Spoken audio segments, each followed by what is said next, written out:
ciidamada booliiska degmada Caabudwaaq ee waqooyiga gobolka Galgaduud ayaa waxa ay fagaare ku yaala degmadaasi bartankeeda ay ku gubeen qaad si sharci darro ah loo soo geliyay gudaha magaalada. ciidamada booliiska Galmudug ayaa gudaha iyo daafaha degmada Caabudwaaq ee gobolka Galgaduud ka sameeyay howlgallada ay ku soo qabqabteen jaadkan sharci darrada ku soo galay degmada. waxa ayna saraakiishu ay sheegeen in tilaabo sharci ah ay ka qaadi doonaan ciddii soo gelisay qaadkan iyo kuwa kale ee ku soo wajahan. taliyaha booliiska degmada Caabudwaaq waqooyiga gobolka Galgaduud Gaashaanle Qalbi Axmed Cali ayaa ka warbixiyay howlgalka ay ku soo qabteen qaadka. waxa uu nagu baaqay dadka ka ganacsada qaadka in ay u turaan hantidooda oo ay joojiyaan qaadka inta ay ka fasaxayso dawladda federaalka Soomaaliya.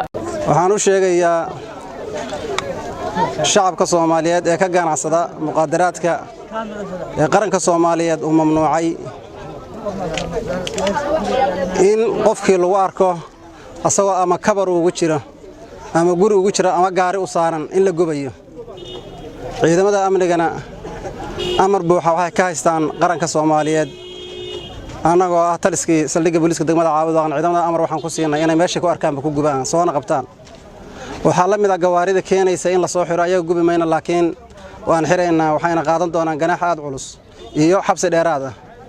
maxaa yeelay waxay hogaansami laayihiin amarkii qaranka Soomaaliyeed iyo maamul goboleedka Galmudug labadaba ka soo fulay.